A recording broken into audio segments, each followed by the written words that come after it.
Nice, thanks. Good morning, and here we go for a meeting that might decide the nation's course for the next 2 years. Incoming Senate Majority Leader Mitch McConnell meets today face-to-face with the president at the White House, and the question there, will the parties be able to work together on anything? Good morning, everybody. I'm Bill Hemmer, and welcome here to America's Newsroom. Getting ready for this one. There's always hope. Yeah. Good morning, everybody. We could get a drink with Mitch McConnell. Potentially. Right. Potentially. Hey, everybody. I'm Martha McConnell. So this meeting comes while Congress is at a major crossroads, really. Will lawmakers cut a deal to avoid a government shutdown, which would happen in about 8 days from now? And are Republicans prepared to go all the way to stop the president's executive action on immigration? Senator McConnell says something, in his opinion, has to be done. What I think we ought to do is bust it up, pass as much of it as we can, starting with border security, which is a way of reassuring the American people that we're not going to have another calamity like we've had. Tucker Carlson, editor of the Daily Caller, co-host of Fox and Friends Weekend. How are you, sir? Good morning to you. Good morning, Bill. What's the expectation for this meeting, or perhaps what is your expectation for this meeting? I would say low. I mean, if the president cared about the opinion of House and Senate Republican leadership on immigration, he would have worked to deal with them.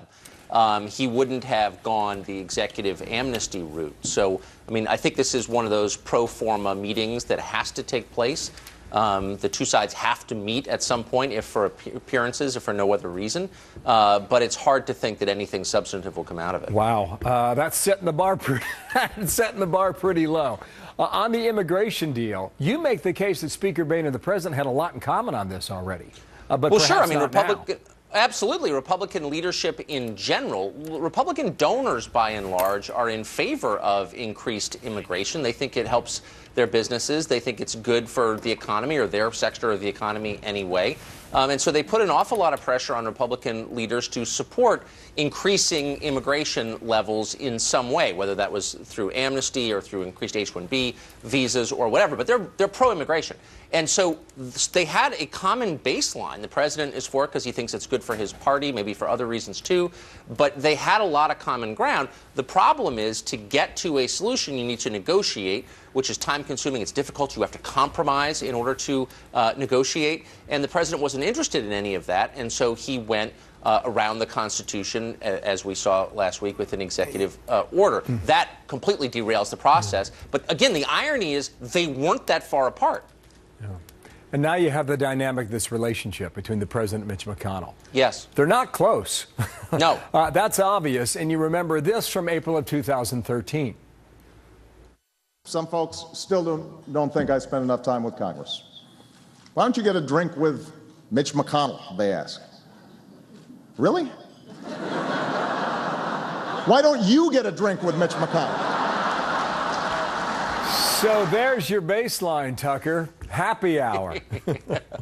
There's your baseline.